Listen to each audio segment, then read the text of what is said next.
Well, and thank you today for tuning in to today's Clear Picture conversation.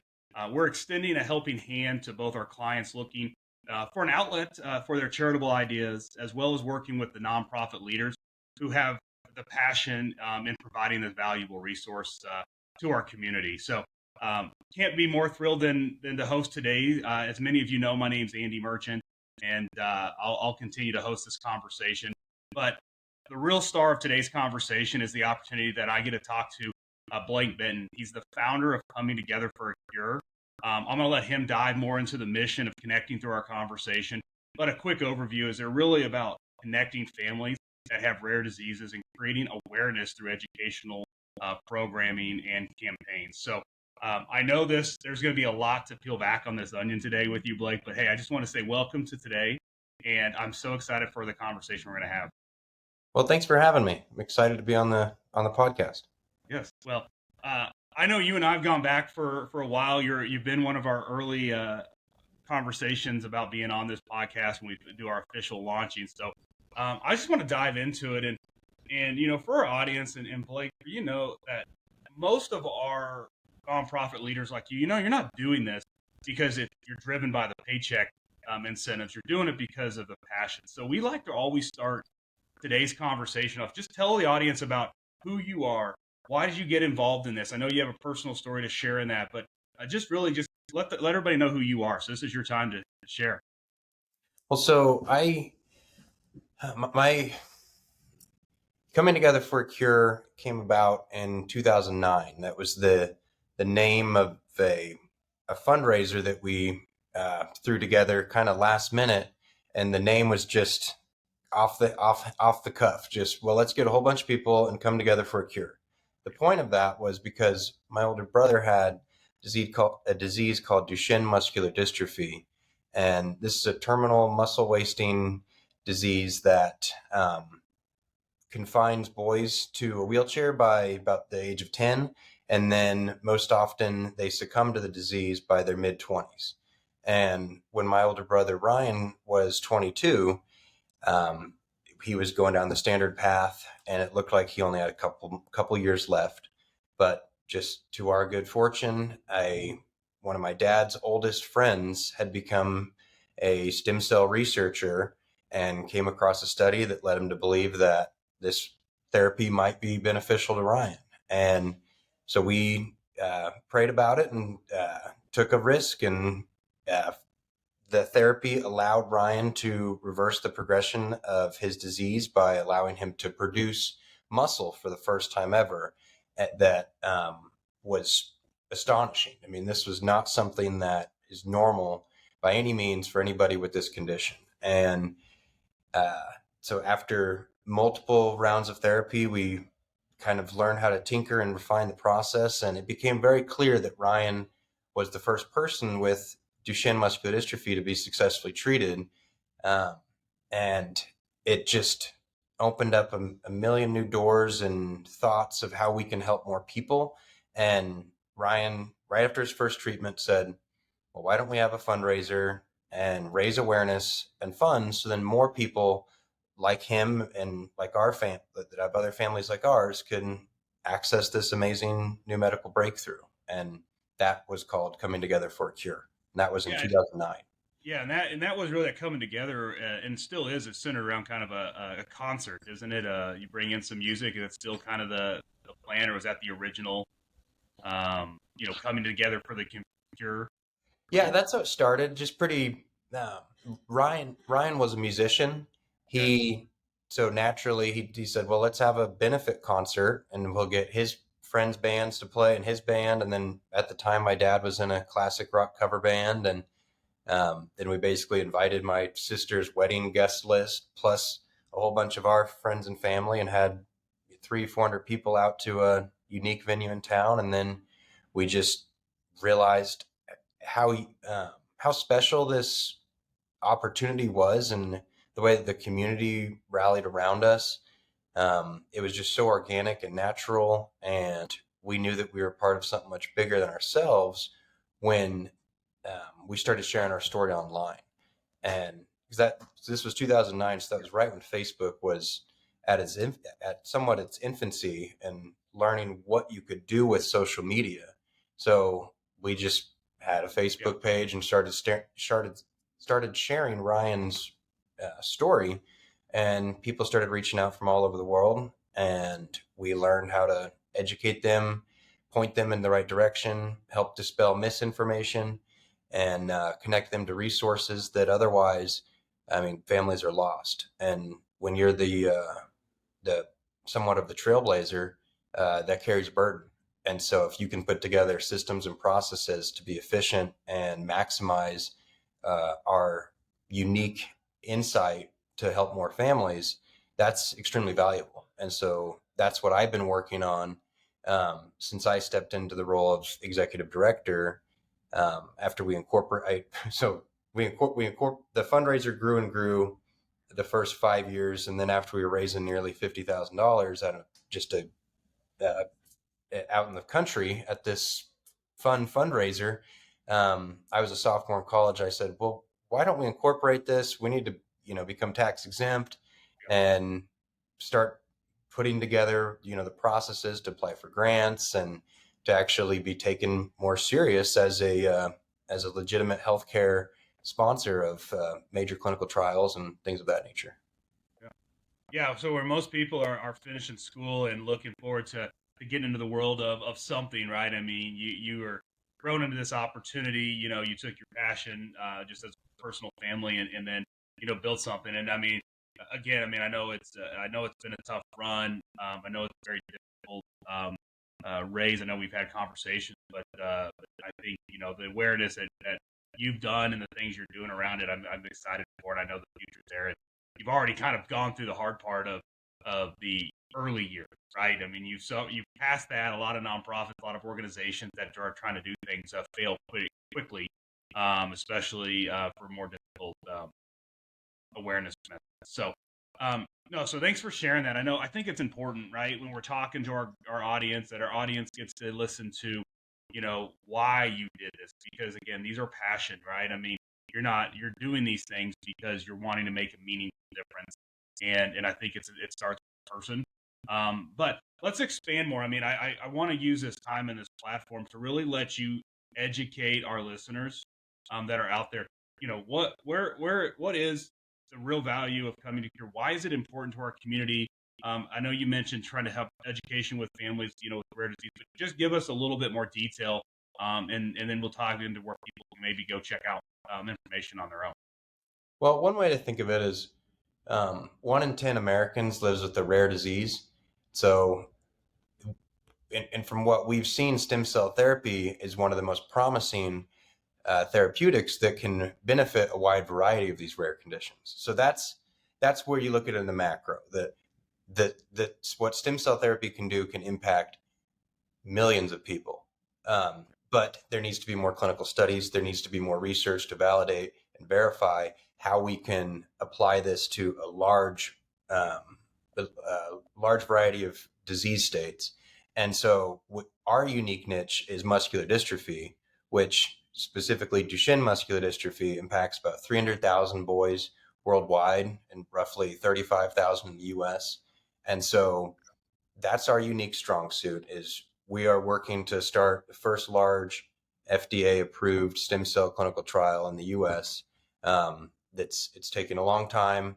There's still a lot of work to be done, but that's our goal right now. And that's all based on the predicate that was started with my brother, with his treatments beginning over nearly 15 years ago, and numerous other boys that have followed suit that have seen fascinating results. And so now we need to prove that out, uh, have a model we can base off of, and then pivot to other diseases and conditions that we believe this therapy can benefit from.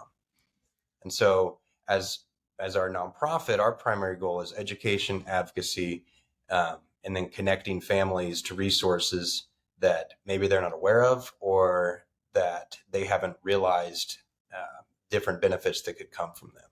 And as long as I've been doing this, we know a lot of the questions that families are going to be dealing with in 5 months, 5 years, or 5 days that they just haven't had to come across yet. And so I try to be uh, responsive, not reactive. Maybe that's the right word. And so anyways, that's Yeah. So when a big part of your effort is education. So maybe tell our listeners a little bit more. Where are you educating? Who are you educating? Is it really more of the community as a whole? Is it a specific group? Is it the families on the resources? A little bit of everything. You shed a little light on more of the. so we're very close to finishing our feature documentary, which will be an 80-minute film that showcases Ryan's story as well as countless other patients from a variety of conditions that have had their lives transformed by stem cells. Then we also had interview different politicians and uh, professionals in the healthcare space that understand the nuances of what it takes to start large clinical trials, uh, how stem cell therapy can needs to be understood and interwoven with the complexities of pharmaceutical industry and as well as academia. So there's that side of it that we have some insight that we're helping to bring to families and the general public. But so to your question, who are we really working with? We work with families that have direct problems today that whether it be Duchenne muscular dystrophy or other versions of neuromuscular conditions that we have some insight on how the cells can help, as well as just you want to educate the mass too on maybe there's someone at your church or a neighbor down the street that had a spinal cord injury and you've heard that stem cells might be able to help, but you don't really know a resource that you can turn to give them a trusted advisor. And so that's another place we try to insert ourselves, is just saying, we don't have every answer, but we have a lot of experience and relationships that we can connect people to that otherwise it's going to be very hard to find, because this is still a new um, medicine, and you can't believe everything on the internet. And what you want to be able to believe is advice from people that have been in the shoes that you hope to be in. And that's one way I always try to think about it.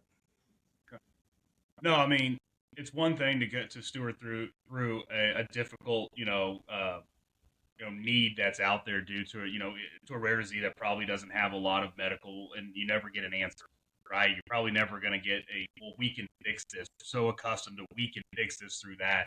And so having that valuable resource of just someone just to give peace of mind, like, hey, we've been through this. This may be the hope.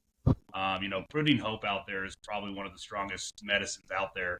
And I love how you guys are really bringing that to families. So I hope that there's families out there that are suffering or are going through tough times through this. That's where I hope, I know you guys have your niche and where you focus, but resources still collaborating with you and the team that Blake has, I think is so important. So make sure, that's what we want to do, right? Create awareness and connect people that may be out there, even if it's a quick conversation, with Blake, he's going to help you there. So on that note, Blake, how can people listening today, one, if they got questions and are that group that needs you, how do they get a hold of you? Is going to be the first one. It's the best contact method. And then a lot of people are going to do self-learning. The second question I'm going to ask you to share with people is how do they go learn more about specifically coming together for a cure, how they get involved. And so let's start with that, and then I'll ask you one more question on that. Well, it's pretty simple. I mean, you can find us online or on social media, just comingtogetherforcure.org or ctfac.org, the acronym. Kind of a mouthful, but it spells a lot out with good purpose. And then I'm, very available just through email or phone calls anytime. But yeah, I mean, we're always, we know what it's like to deal with a tough diagnosis. We know what it's like to be given false hope. And that's the last thing we ever want to do. We always are putting ourselves in other people's shoes and understanding what it's like to be looking for an alternative that maybe flies in the face of what your primary care physician would have traditionally recommended. Now, thankfully, things are evolving and more publications are getting out there and people are taking this more serious, and it is becoming more mainstream. But still, there are a lot of nuances and details that you need to make sure you understand so you don't go down the wrong path. Um, and that's something that, again, we don't have every answer, but we can certainly help answer some questions to save you some time and some headaches and hopefully um, funds too, because there are some bad actors in this space. And we want to make sure that people aren't taken advantage of too. No, and I encourage those listening. The website's put together really nicely. I know there's some podcast information out there and some things to tie into. I know you've got resources and contacts. So I always tell those listening, start with the website, find the people in there, make the actionable calls. So let's jump into action on that right now. I mean, I want to give you the floor, Blake, right now.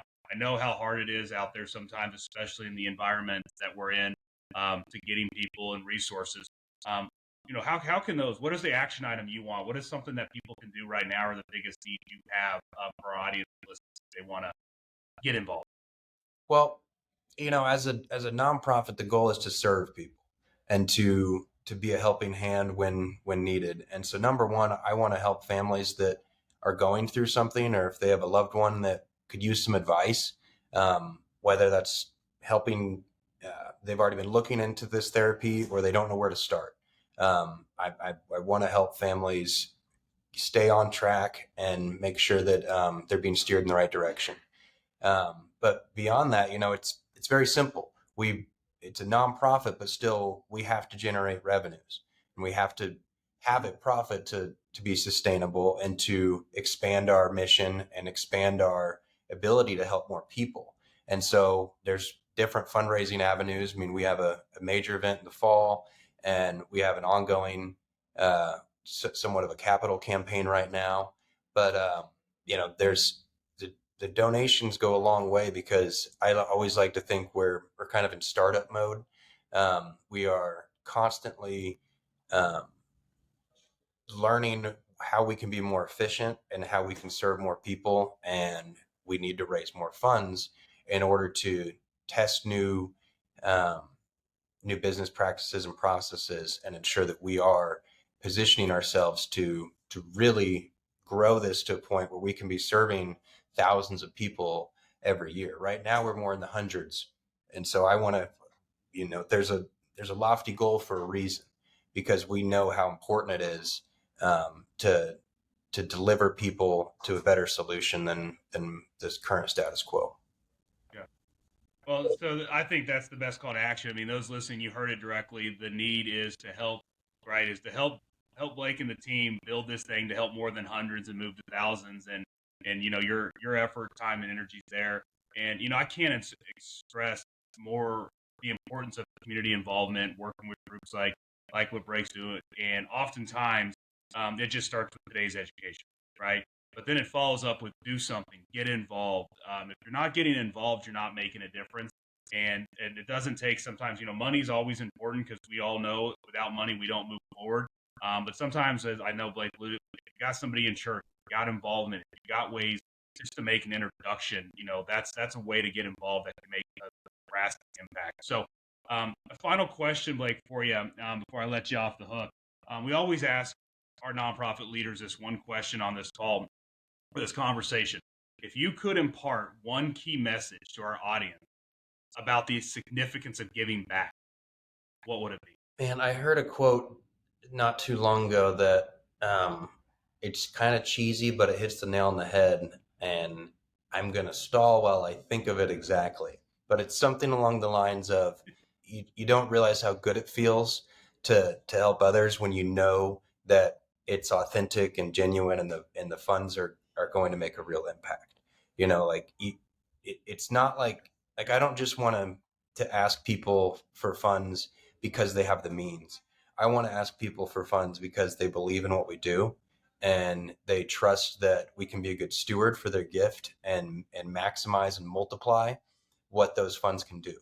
And so that's just what I tell people. I mean, if you have donated to charities before and you maybe were rubbed the wrong way, or didn't quite understand where it was going, um, that's okay. That's normal.